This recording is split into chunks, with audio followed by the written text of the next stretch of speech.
So, hello Haziq, once again a very good morning to you. Welcome back to our geography class जिसमें हम लोग पढ़ रहे हैं अपना चैप्टर वाटर। तो 2 दिन की छुट्टी मिल गई, काफ़ी फ्रेश फील कर रहे होगे, ठीक है।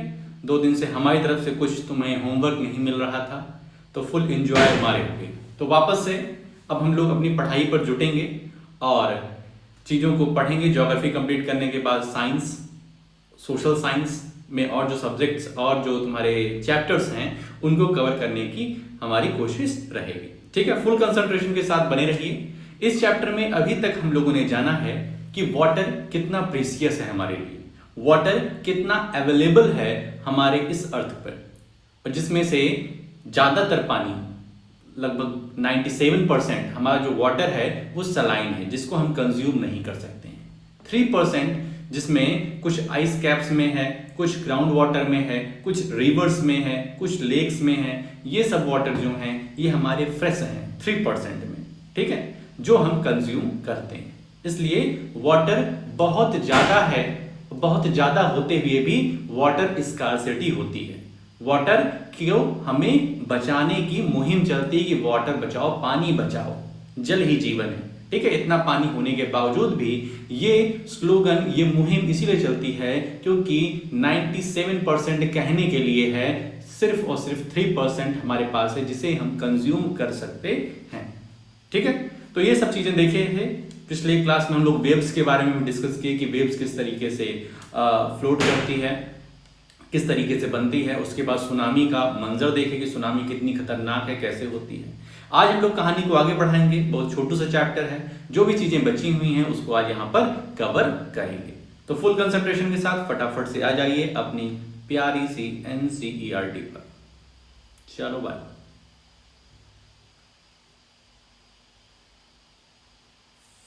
चलो भाई, चलो भाई, चलो भाई। टाइड्स से हमें स्टार्ट करना है। द रिदमिक राइज, अरे यार ये कौन सी बीमारी होती है इसको,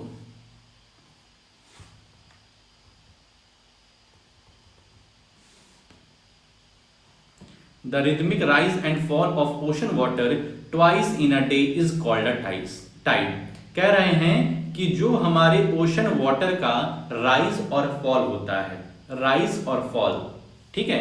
इस तरीके से तुम म्यूजिक वगैरह में देखे होगे, एक बार बढ़ता है फिर घटता है, फिर बढ़ता घटता बढ़ता घटता, इस तरीके से म्यूजिक वेव चलती है डीजे वगैरह की। उस तरीके से कह रहे हैं जिस तरीके से हमारी ये म्यूजिक वेव चलती है, उसी तरीके से हमारा ओशन वाटर जब रिदमिक वे में राइज और फॉल करता है दिन में 2 बार, तो उसी क्या कहते हैं, टाइड कहते हैं, ठीक है।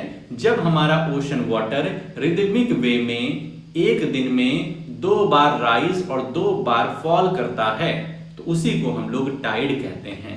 It is high tide when water covers a much of the shore by rising to its highest level. हम टाइड को हाई तब बोलेंगे जब वो ज्यादा से ज्यादा उसका वाटर शोर को कवर करेगा। अब शोर क्या होता है, SHORE, तो जो हमारे किनारे होते हैं, जो हमारा किनारा घाट होता है, तो जितना ज्यादा घाट डुबा दे, जितना ये टाइड जितना ज्यादा घाट को, जो हमारी किनारे हैं, जो हमारे किनारे होते हैं, यदि उनको डुबा दे तो उसको हम कहते हैं हाई टाइड है। और यदि किनारे को हमारे घाट तक नहीं पहुंच पा रहे हैं, हमारे bank of the river, bank of the river बोलते हैं ना, बैंक ऑफ द ओशन तक वाटर नहीं पहुंच पा रहा है, तो वो लो टाइड है। It is low tide when water falls to its lowest level and recedes from the shore. और जब वो शोर तक ज्यादा ना पहुंच पाए, वो बैंक तक ज्यादा ना पहुंच पाए, निकल जाए। बैंक मतलब ये मत जानना कि पैसा वाला, ये bank of the river, bank of the ocean की बात हो रही है, ओशन का किनारा, रिवर का किनारा, तो हम उसको लो टाइड कहेंगे अगर वो शोर तक नहीं पहुंच पा रही, उसके पहले से ही रिसीड हो जा रही है। अब ये टाइड होती कैसे है, टाइड क्यों होती है, इसके पीछे कारण क्या है, ये देखो। The strong gravitational pull exerted by the sun and the moon on the earth surface causes the tides. भाई हम कह रहे हैं टाइड क्या होती है, तो हम तुमसे बताए कि टाइड जब हमारा ओशन वाटर रिदमिक वे में दिन में 2 बार, मतलब 24 घंटे में 2 बार चढ़ता है और उतरता है, चढ़ता है और उतरता है, तो ये ऊपर की तरफ राइज कैसे हुआ, ऊपर की तरफ राइज हुआ, उसको किसी ने खींचा ना, उसको किसी बाइक, कोई कुर्सी पे बैठा हुआ है, उसको खींच करके तुम उठा दिए, तो यदि तुम खींचे ना होते तो वो उठता नहीं, उठता। ऐसे समझो कि जैसे ये है, ठीक है, ये हमारा क्या है, फेविकॉल है। ठीक है, इसको हमने ऐसे छोड़ा, इसको ऐसे हमने छोड़ा तो ये गिर गया नीचे, किसी के इन्फ्लुएंस में गिरा ना, किसी ने इसको नीचे खींचा तब ये आया नीचे। तो उसको किसने खींचा, ग्रेविटेशनल फोर्स ने। यदि हम इसको इस तरीके से ऊपर की तरफ जा रहे हैं, इसकी पोजीशन यहाँ पे थी लेकिन ये यहाँ पहुंच गया, तो इसके पीछे क्या कारण है, तो हमारा मस्कुलर फोर्स कारण है, हमने मस्कुलर फोर्स लगाया है। तो उसी तरीके से कुछ कारण है, तभी तो टाइड जो तुम्हारे ओशन वेव है, ओशन वाटर है, वो ऊपर की तरफ चढ़ रहा है। तो वो क्या कारण है, तो उस पर क्या लगता है, ग्रेविटेशनल पुल। और ये ग्रेविटेशनल पुल कौन लगाता है, तो सन और मून लगाते हैं। जब ओशन वाटर ऊपर की तरफ खींच रहा है तब हमारा सन और मून उसको ऊपर ग्रेविटेशनल पुल उस पर लगा रहे हैं। उसके बाद जब वाटर नीचे गिर रहा है तब अर्थ अपना ग्रेविटेशनल पुल लगा दे रही है, ग्रेविटेशनल उसको अर्थ की ग्रेविटेशन खींच रही है। The water of the earth closer to the moon gets pulled under the influence of the moon's gravitational force and causes high tide। अब देखो ये जैसे ये अर्थ है, ये अर्थ तुम्हें दिख रही है, अर्थ के चारों तरफ पानी पानी है। ठीक है, ज्यादातर देखोगे तो पानी है। ठीक है, अपने अर्थ पे 70% वाटर अवेलेबल है। ठीक है, और 30% में ही लैंड है, मतलब 1/3 लैंड है और 3/4 हमारा क्या है, अरे मतलब 1/4 लैंड है और 3/4 क्या है, वाटर ही वाटर है। मतलब 70% वाटर अवेलेबल है, 30% हमारा क्या है, 30% हमारा जमीन है। ठीक है, तो इसी तरीके से देखोगे तो अर्थ के चारों तरफ लगभग पानी हम लोग एज्यूम कर लेते हैं। ठीक है, तो मून की तरफ जो सरफेस होगा वो मून उस वाटर को अपनी तरफ खींचेगी, ग्रेविटी लगाएगी, और जो सन की तरफ होगा सन उस पर ग्रेविटी लगाएगा। During the full moon and new moon days the sun, the moon and the earth are in the same line and the tides are highest. यहाँ ये टॉपिक जो अब पढ़ा रहे हैं बहुत इंपॉर्टेंट है, थोड़ा सा क्रिटिकल है, कॉम्प्लेक्स है, इस वजह से ध्यान दो। कह रहे हैं फुल मून और न्यू मून, तो फुल मून और न्यू मून क्या होता है ये समझ जाओ। फुल मून मतलब होता है जब तुम्हें पूरा का पूरा गोल गोल चंदा मामा दिखता है, गोल गोल, जिसको पूर्णिमा कहते हैं। ठीक है, इंग्लिश में फुल मून और हिंदी में पूर्णिमा कहते हैं। ठीक है, तो जब हमें पूरा का पूरा चंद्रमा गोल गोल एकदम दिखाई दे रहा है, एकदम चमक रहा है भाई साहब, एकदम चांदी कलर का, सफेद सफेद एकदम चमक रहा है, पूरा गोल है, तो उसको हम कहेंगे फुल मून। और न्यू मून होता है जब हमें कोई भी चंद्रमा दिखाई नहीं देता है, जब हमें कोई भी चंद्रमा नहीं दिखाई दे रहा है, चंद्रमा है लेकिन उस पर सन की लाइट पड़ ही नहीं रही है। जब सन की लाइट पड़ेगी नहीं तो हमें कहां दिखाई देगा भाई, मून के पास अपनी कोई लाइट नहीं, इस बात को एकदम क्लियर रखना। सन की लाइट जब मून पर पड़ती तो वही हम देखते हैं, कहते हैं भाई मून चमक रहा है, लेकिन मून असलियत में चमक नहीं रहा, उसके पीछे सूरज दादा का हाथ है, सूरज दादा का चंदा मामा पर कर्ज है, तो उस पर लाइट डालते हैं तो हम कहते हैं अरे वाह चंद्रमा तो चमक रहा है। तो कह रहे हैं कि during the full moon and the new moon days the sun, the moon and the earth are in the same line. जब फुल मून होता है और न्यू मून होता है तो तीनों के तीनों एक लाइन में आ जाते हैं। जैसे ये देखो, ये वाला केस जो है, ये वाला केस हमारा फुल मून का है, फुल मून का। ये कैसे फुल मून कैसे हम जान गए, तो देखो सन की लाइट इस मून पर पड़ रही है और इस मून पर पड़ रही है तो हम अर्थ पर बैठे हैं ना, हम भाई ना सन पे बैठे ना मून बैठे हैं, हम तो अर्थ बैठे हैं। जब अर्थ से हम मून को देखेंगे तो मून पर पूरी की पूरी सन की लाइट पड़ रही है तो हम कहेंगे यस मून चमक रहा है, मून पूरा का पूरा चमक रहा है, तो क्या है, फुल मून है। और इस केस में न्यू मून है, इसमें हमें मून दिखाई ही नहीं देगा। क्यों नहीं दिखाई देगा, हम यहाँ पर बैठे हैं भाई, हम यहाँ पर बैठे हैं, सन की रेज आ रही है, सन की रेज यहाँ से यहाँ आ रही है, सन की रेज यहाँ से यहाँ आ रही है, मून तक पहुंच ही नहीं पा रही है, इसी करके निकल जा रही है, मून छोटा है ना, मून तक पहुंच ही नहीं पा रही है। तो हम यहाँ से मून को देखेंगे तो मून कहीं दिखाई ही नहीं देगा हमें, क्योंकि मून के पास लाइट पहुंच ही नहीं रही है। जब लाइट नहीं पहुंच रही तो वो चमकेगा कैसे, वो दिखेगा कैसे, समझ रहे हो भाई।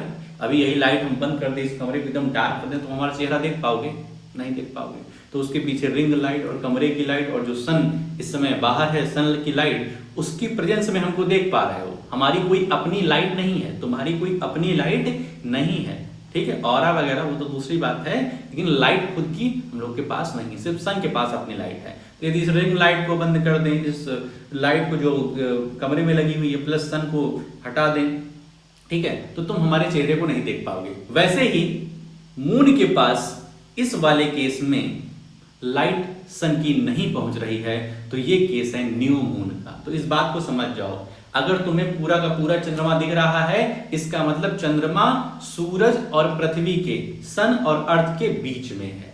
और ये तुम्हें कोई भी चंद्रमा नहीं दिख रहा है, तो जो हमारा पृथ्वी है वो इस समय बीच में है, जो अर्थ है वो बीच में है, और सन और मून किधर है? बाहर है। सन और मून किनारे किनारे हैं, बीच में अर्थ है। तो इस केस में क्या होता है? These tides are called spring tides. इन दोनों केस को, फर्स्ट और सेकंड केस को, जब हमारा सन अर्थ मून एक लाइन में होगा, सन अर्थ मून एक लाइन में, तो दोनों ही केस में लाइन में है, एक ही स्ट्रेट लाइन में है, तो इस तरह इस समय जो टाइड हो रही है उसको हम लोग स्प्रिंग टाइड बोलेंगे। But when the moon is in its first and the last quarter, लेकिन अगर मून अपने फर्स्ट क्वार्टर में है या लास्ट क्वार्टर में है, फर्स्ट और लास्ट क्वार्टर मतलब ये समझ जाओ कि पूर्णिमा के पहले और अमावस्या के बाद, पूर्णिमा के पहले फुल मून और न्यू मून के मतलब बीच का जो समय है, उसमें अगर हमारा मून रहता है, तब उसमें कौन सी टाइड होती है?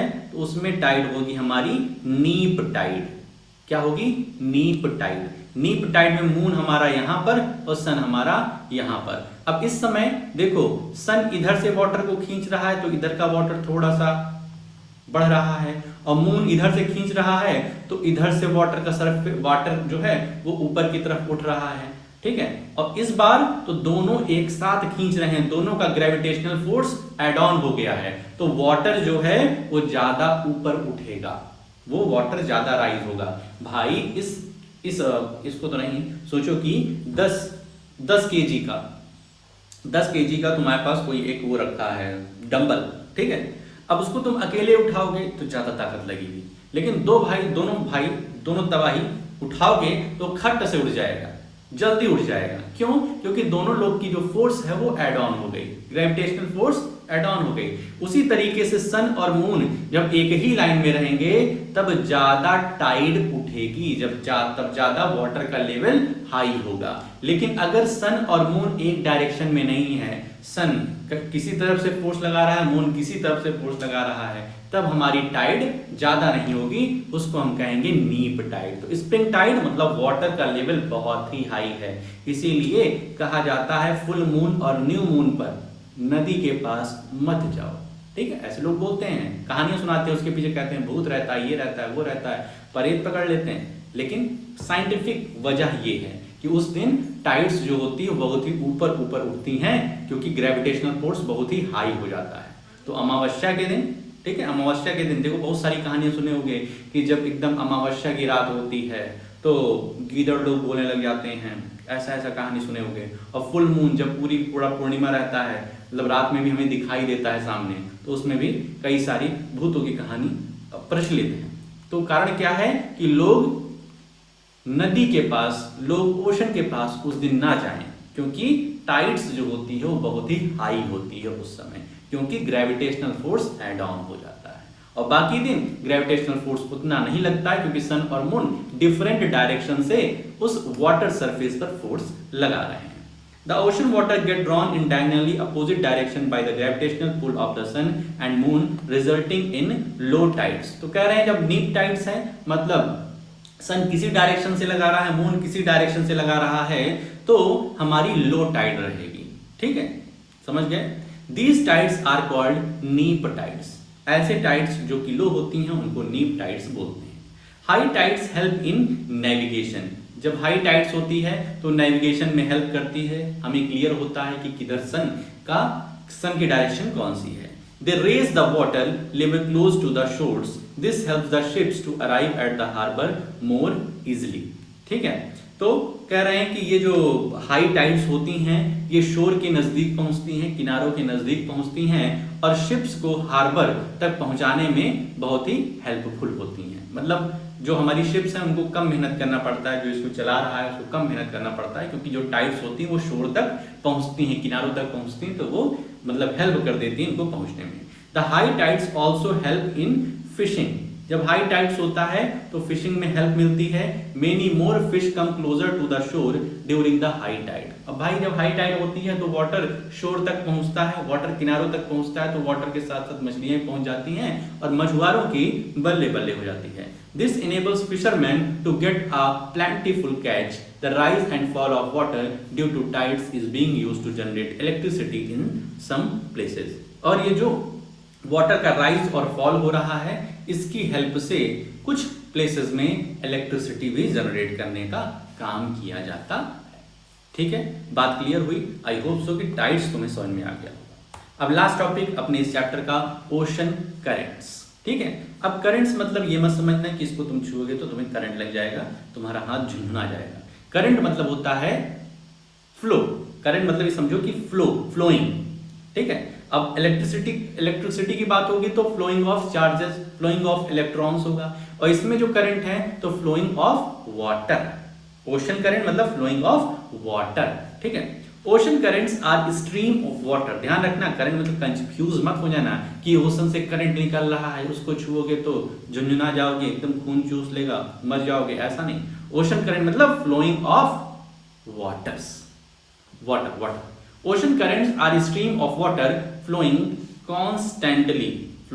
Constantly on the ocean surface in definite direction. तो ओशन करेंट्स क्या है? तो वाटर की स्ट्रीम कॉन्स्टेंटली जो फ्लो हो रही है, अलग अलग मतलब वाटर की जो स्ट्रीम्स है वो एक डेफिनिट डायरेक्शन में, एक निर्धारित डायरेक्शन में कॉन्स्टेंटली मूवमेंट कर रही है, इसी को हम कहेंगे ocean current. The ocean currents में बी वार्म और कोल्ड।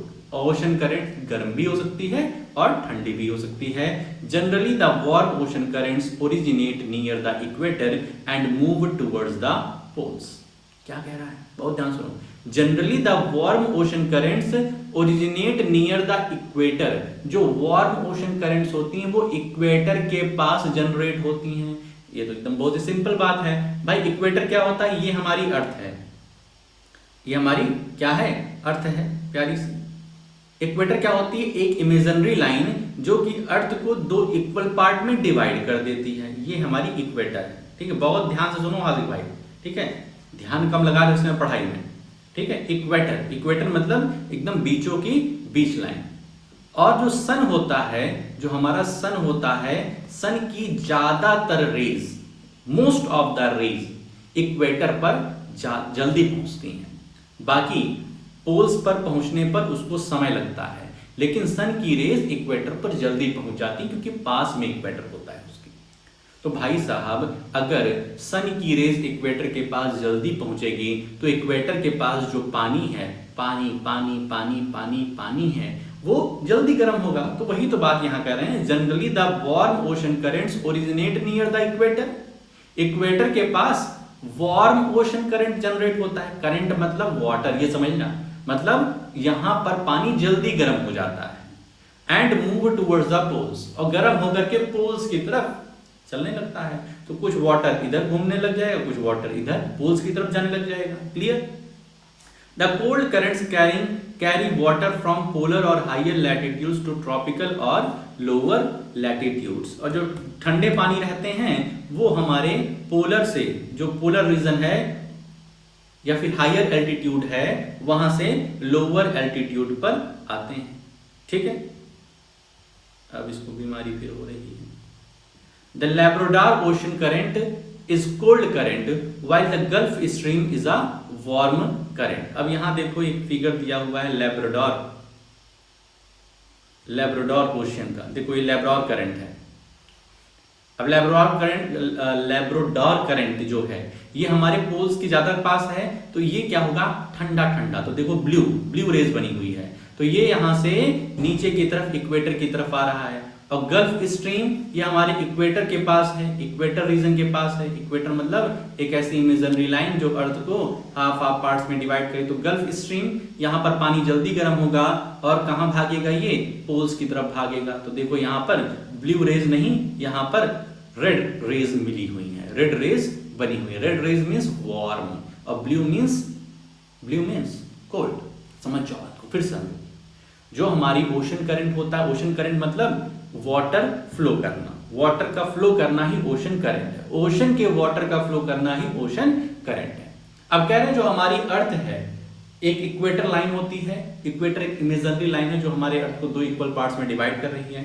इक्वेटर के पास जो वाटर है वो जल्दी गर्म होता है, क्यों? क्योंकि सन की ज्यादातर rays, most of the rays equator पर जल्दी पहुंचती है और पोल्स पर देरी में पहुंचती है। तो यहाँ का पानी गर्म होकर के पोल्स की तरफ रन करने लग जाता है, पोल्स की तरफ भागने लग जाता है। और पोल्स के पास जो ठंडा पानी है, ठंडा क्यों पानी है? ठंडा पानी इसलिए क्योंकि सन की रेज वहां तक नहीं पहुंच पा रही जल्दी, तो वहां का पानी ठंडा है। तो पानी ठंडा है तो वो गर्म होने के लिए इक्वेटर के पास आएगा कि भैया हमको भी गर्म कर दो। तो ऐसी कहानी है, समझ गए? तो लेब्राडोर ओशन करंट जो होता है वो कोल्ड होता है और गल्फ स्ट्रीम का जो करंट होता है वो वार्म होता है। करंट मींस पानी, वार्म पानी, ये नहीं तो करंट मतलब कंफ्यूज रहो भाई। करंट मींस पानी का फ्लो करना, वार्म करंट मींस गर्म पानी का फ्लो करना। अब यार इसको भी जुकाम हो गई तुम्हारी तरह। The ocean current influence the temperature conditions of the area।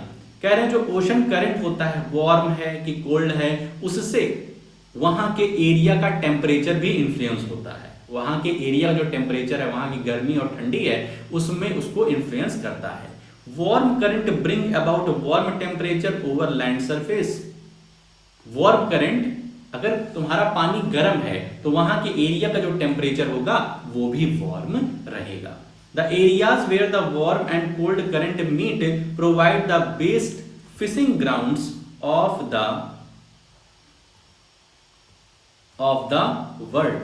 क्या गजब की बात कहें, कह रहे हैं जहां पर ये वार्म करंट और कोल्ड करंट का मीटअप होता है ना, जहां ये लोग मिलते हैं, वार्म करंट और कोल्ड करंट आकर के मिल रहा है, वहां पर होता ये है कि फिशिंग ग्राउंड काफी अच्छा होता है।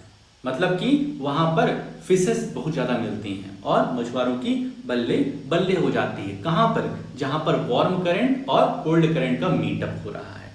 Seas around Japan and eastern coast of North America are such examples. कह रहे हैं ऐसे समुद्र जो जापान और eastern coast of North America, North America के ईस्टर्न कोस्ट हैं, वहां पर ये स्पॉट है जहां पर वार्म करंट और कोल्ड करंट का मीटअप होता है, वहां पे अच्छी खासी मछलियां पकड़ी जाती हैं।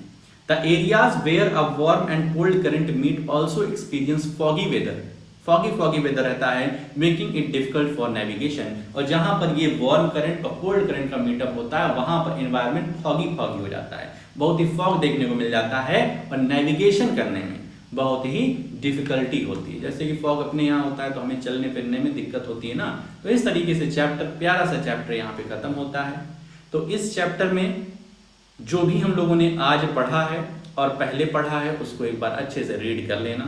जो भी इंपॉर्टेंट पॉइंट्स तुमको नजर में आते हैं उसको कर लेना भाई साहब, ठीक है? रीडिंग जरूर कर लेना जितना पढ़ाया है, और कहीं कोई दिक्कत होती है शाम की क्लास में जरूर पूछो। तो आज के लिए अपने इस वीडियो में हम लोग इतना ही रखते हैं, मिलते हैं नेक्स्ट वीडियो में। ओके।